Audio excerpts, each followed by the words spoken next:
So now we are discussing how can we obtain different gases from air, or you can say how can we separate different gases mixture from a mixture. Actually, air is a homogeneous mixture and can be separated into the components by fractional distillation. What if air is if air were a heterogeneous mixture, so it was so easy to separate them physical means, but being homogeneous mixture, we have to use some other processes like you already know that air contains more than two gases. What are there? Nitrogen, oxygen, carbon dioxide, hydrogen, etc. So we have to use fractional distillation. The flow diagram is here.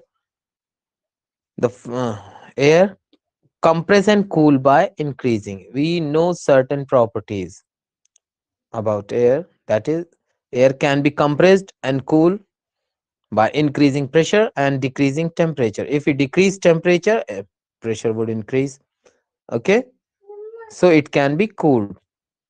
So we get liquid air, and after getting liquid air, you can say we can liquefy air and then allow it to warm slowly in fractional distillation column. Gases get separated at different heights. Okay, now oxygen, talk about some we're talking about some certain properties. Boiling point of oxygen in degree Celsius who minus 183, it will, and argon minus 186, nitrogen minus 196. So they can be easily boiled. Air by volume, percentage air by volume, 20.9% air contains oxygen, oxygen percent, and argon 0.9, 78.1, there is nitrogen. So flow diagram, what does this flow diagram show? It shows the process of obtaining gases from air. And if we want oxygen gas from air, we have to separate out all the other gases present in the air. So it is very easy. First of all, you have to do certain things. What are they? So first of all, you have to make sure that which part of air you want to get, which gas you want to get from air. Now I am changing the orientation. Okay. To separate a mixture of two or more miscible liquids for which the difference in the boiling point is less than 25 K. Oh, sorry. We were here. Answer the following question. This uh, the air is compressed by increasing the pressure and is then cooled by decreasing the temperature. Three things are there: temperature, pressure, and volume. They are interconnected. If we want to compress air, we have to increase pressure, and after that we have to cool cool it down by decreasing temperature to get liquid air. So this liquid air is allowed to warm up slowly in a fractional distillation column, and we get. So now we will see the whole process. The whole process is here. The components and separation of air, components of air. This diagram shows how this process works.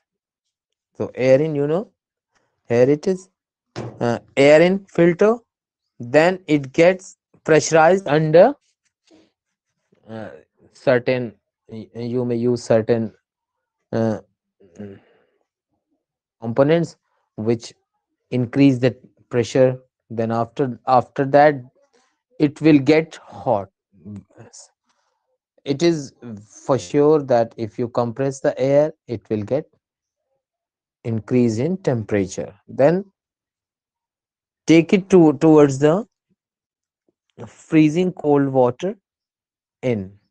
Here it is a column which certain thing water in freezing cold water can be taken in through this, and after that when hot air passes over the tube, which is a spiral tube, the hot air will surely down its temperature, it will cool down. Cold compressed air then taken towards the separator, and after that carbon dioxide out as dry ice. Okay, and then it comes to the liquid air comes to the expansion jet, and it will be taken out as steam, just like steam. After that nitrogen gets out, fractional distillation column, nitrogen gets out, and then argon gets out. After all, liquid oxygen we get. And more things are there. If you want to collect nitrogen and argon, it is very simple. Very simple. You can connect a collecting tube where from where the nitrogen gas gets out, and we can collect it separately. It is very easy. Okay. Now, how can we obtain pure copper sulfate from impure sample? Here is another thing of separation, another process of separation involved. That is, we are getting copper sulfate from an impure sample. So, take some approximately 5 gram impure sample of copper sulfate in a china dish. China dish, simply plate, dissolve it in minimum amount of water. Try to dissolve it in minimum amount of water. Filter the impurities out. Evaporate water from the copper sulfate solution so as to get a saturated solution. Allow it to evaporate by heating. Okay, cover the solution with a filter paper and leave it undisturbed at room temperature to cool slowly for a day. First of all, you have to make it hot and then cool it down. Okay, then you will obtain the crystals of copper sulfate in the china dish. It's very easy process. This process is called crystallization. This process is called crystallization. Okay, do the crystals look alike? How will you separate the crystals from the liquid in the china dish? Many things are there. The crystallization method is used to purify solids. This special thing is, this process is used to purify solids. For example, the salt we get from the seawater can have many impurities in it. To remove these impurities, the process of crystallization is used. Simply, crystallization is a process that separates pure solids in the form of its crystals from a solution. So, uh, get some knowledge about how we get table salt or sodium chloride. Get some knowledge from, you may search Google for that. The method of crystallization would appear there. This technique is better than simple evaporation technique. Why? Crystallization is better than simple evaporation technique. It is because some solids decompose, or some like sugar may get charred on heating. If you try to uh, heat it, what would happen? It will change its uh, whole shape, or you can say it will be, it will not, it will be decomposed. Okay, some impurities may remain dissolved in the solution. Even after filtration, you cannot uh, take them out. On evaporation, these contaminate the solid. On evaporation, these contaminate, some impurities may left. So you have to use, it is better to use crystallization where it is possible. Application, what are the application of crystallization? Purification of salt that we get from seawater, separation of crystals of alum, Fitkari, from impure samples. Thus, By choosing one of the above method according to the nature of components of a mixture, we get a pure substance. Many things are involved. You can sometime you use simple evaporation technique, sometime you use crystallization method. ठीक है? Sometime you use other methods also. Why? To get pure substances from its impure solution or samples.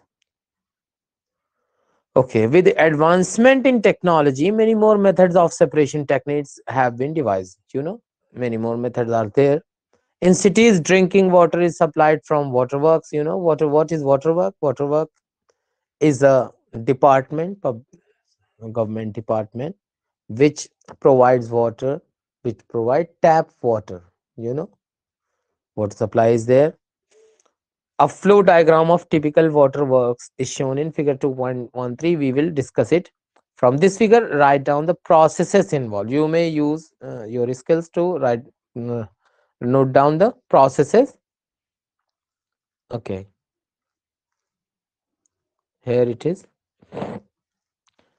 This is a diagram of how water work, how water purify in waterworks. Okay, there is a reservoir, as we may have seen big water tanks, high vertical standing upon high vertical columns. They are called reservoir. Then they are allowed to allow solids to settle. What we do, sedimentation tank. It is also over there to sediment the suspended impurities. There is a loading tank. Okay, suspended impurities. What is what you have got knowledge of suspension from earlier class. So to sediment the suspended impurities, you have to make it come towards loading tank. After that, first of all, you have allowed this reservoir water to come to settle down, to solids to settle. After that, you have tried sedimentation method. After that, you have to allow this water to filtration tank. Filtration tank consists of fine sand up there, gravel at the bottom, coarse gravel at the bottom. After that, gravel, three layers are there: coarse, or you may say heavy gravel at the deep in at the bottom, and after that a layer of fine gravel, and after that fine sand. Water allow make we allow water to come towards filtration tank. After taking out, after filtration, it gets deposited in chlorination tank. Why we use chlorination process? To kill germs and bacteria. And after that, it is supplied to our houses. Okay, now we are discussing a new process over there. That was water work, how water is treated in waterworks. Now we are discussing physical and chemical change. Okay, in the previous chapter, we have learnt about a few physical properties of matter. That what are they? The properties that can be observed, that can be seen and specified, like color. We can distinguish different items, different substances by their color, hardness, rigidity, fluidity, density, melting point, boiling point, etc. All of them are called physical properties. All of them are called physical properties. The interconversion of states of a physical change, because these changes occur without a change in composition. The interconversion, you know what is interconversion? Changes from one state to another. The interconversion of states, solid, liquid, gas, simply. Three states are there. The interconversion of states is a physical change because these changes occur without a change in their composition and no change in the chemical nature of the substance. So we may term them as physical change. Although ice, water, and water vapor all look different and display different physical properties. They are chemically the same. Okay, you know, when you touch ice, you feel cold. When you touch hot water, you feel warm. So there are certain properties which are different from all the three states of water, but chemically they are same. Both water and cooking oil are liquid, but their chemical characteristics are different. Both oil and water are liquid. They are in liquid state, but they have different properties such as their odor or smell, or an inflammability, burning capacity, or the quality that makes something to burn. We know that oil burns in air, whereas water extinguishes fire. Water never burns, but oil burns. It is the chemical property of oil that makes it different from water. So, burning is a chemical change. During this process, one substance reacts with another to undergo a change in chemical composition. So, chemical change brings change in the chemical properties of matter and we get new substances. So, you can say whenever chemical change happens, it will provide you with something new, or you can say a new substance can be get. A chemical change is also called a chemical reaction. Chemical reaction and chemical change are the same thing. Okay. During burning of a candle, both physical and chemical changes takes place. How? The thread that burns, you make term that that burning is burning is a chemical change. So the thread that burns chemically change, and the paraffin wax which burns, it changes its state from solid to liquid, and after eh, the whole candle is burned out, the paraffin wax is still remains still there. Okay, now moving ahead. What is there? What are the types of pure substances? We are discussing about types. On the basis of their chemical composition, substances can be classified either as elements or compounds. Two things are there: elements and compounds. Substances can be classified as elements and compounds. So we are discussing about the element category of substances. Robert Boyle was the first scientist to use the term element in 1661. That is important thing. Antoine Laurent Lavoisier, a French chemist, was the first to establish an experimentally useful definition of an element. He was the first to define the element. He defined an element as a basic form of matter. Lavoisier defined that element is a basic form of matter that cannot be broken down into simpler substances by chemical reaction.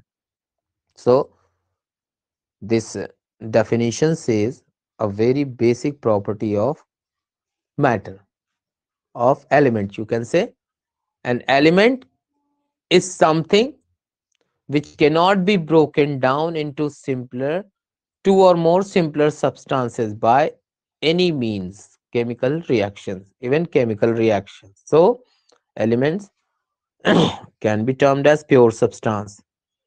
So, elements can be normally divided into metals, non-metals, and metalloids. Three things are there: metals, non-metals, and metalloids. Metalloids have both properties of metals and non-metals. Metals usually show some or all of the following properties. There are: they have a luster or they are shiny. They have silvery gray or golden yellow color. They may have silvery gray or golden yellow color. They conduct heat and electricity.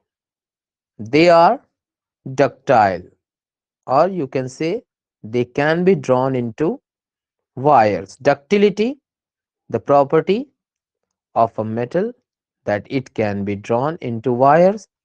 They are malleable, or you can say they can be hammered into thin sheets.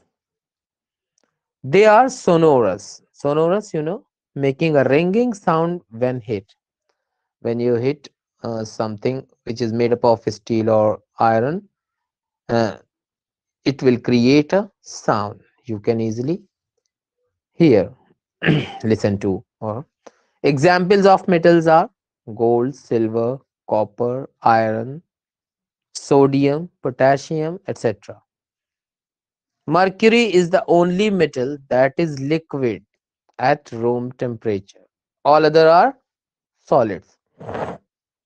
Non-metals usually show some or all of the following properties. Some properties can be found in some non-metals and some other can be found in others. And some non-metals are there which show all of these properties. They display a variety of colors. They are poor conductors of heat and electricity, and they are not lustrous. They do not have shiny surfaces. They are sonorous, malleable. They are not sonorous or malleable. Okay. Examples of non-metals are hydrogen, oxygen, iodine, carbon, coal, coke, etc. Bromine, chlorine. Some elements have intermediate properties between those metals and non-metals. They are termed as metalloids, just like boron, silicon, germanium, etc. Okay, so more to know, something is there for your knowledge. The number of elements known to present are more than 100. 92 elements are naturally occurring, and the rest are man made. Man has also made some elements. Okay, majority of the elements are solid. 11 elements are in gaseous state at room temperature. 11 elements, only 11 elements are there which are gases. Two elements are liquid at room temperature, mercury and bromine. So elements gallium and cesium become liquid at a temperature slightly above room temperature. If you increase a little temperature, gallium and cesium can be changed into liquid state. So elements are you got some properties of elements over there. Now we are discussing what are compounds. Compounds are pure substances. Okay, they are they they are made by two or more elements. Chemically combined, they are chemically combined, unlike mixtures. Okay, and they have fixed proportion. This combination has fixed proportion. Okay, now to understand such things, you can see uh, activity over there. Divide the class into two groups. You should have some friends and divide them into two groups. Give 5 gram of iron fillings and 3 gram of sulfur powder to a in a china dish to both the groups. Mix and crush iron. Group 1, mix and crush iron fillings and sulfur powder. Okay. Group 2, mix and crush iron fillings and sulfur powder. Heat this mixture strongly till red hot. Remove from flame and let the mixture cool. What will you observe? Group 1 is left untouched. They only mixed iron fillings with sulfur, and group 2 were allowed to make it hot, red hot, and then after that they have to let it down to become cold.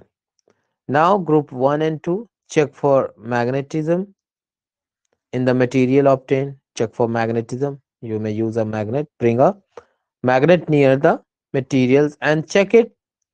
If the rose material is attracted towards the magnet, check. Compare the texture and color of the material obtained by the group. Compare the color. Add carbon disulfide to one part of the material obtained. Stir well and filter. Okay. Add dilute sulfuric acid or dilute hydrochloric acid to the other part of the material obtained. Note, teacher supervision is necessary for all these things. Perform all the above steps with both the elements, iron and sulfur, separately. Then, now answer. You have to answer following questions. Did the material obtained by the two groups look the same, or which group has obtained a material with magnetic properties? Can the separate can we separate the components of the material obtained on adding dilute sulfuric acid or dilute hydrochloric acid? Did both the groups obtain a gas? Did the gas in both the cases smell the same or different? All these things are here. The gas obtained by group 1 is hydrogen. Group 1 is obtained a gas when iron fillings come in contact with sulfur, and hydrogen gas is, it is colorless, odorless and combustible, easy to burn. It is not advised to do the combustion test for hydrogen in the class, otherwise boom will happen. The gas obtained by group 2 is hydrogen sulfide. It is colorless gas with the smell of rotten eggs. What would happen if you if you heat iron fillings with sulfur? Hydrogen sulfide gas will be produced, okay, and it has a smell of rotten eggs. So you must have observed that the products obtained by both the groups showed different properties. Though the starting materials were the same, group 1 has carried out the activity involving a physical change, whereas in case of group 2, a chemical changes or chemical reaction has taken place. The material obtained by group 1 is a mixture of two substances. What? Iron fillings and sulfur. The substances given are the elements iron and sulfur. The properties of the mixture are same as that of its constituent. If you make it, if you magnetism test, the mixture of sulfur and iron fillings will show you magnetism. The material obtained by group 2 is a compound.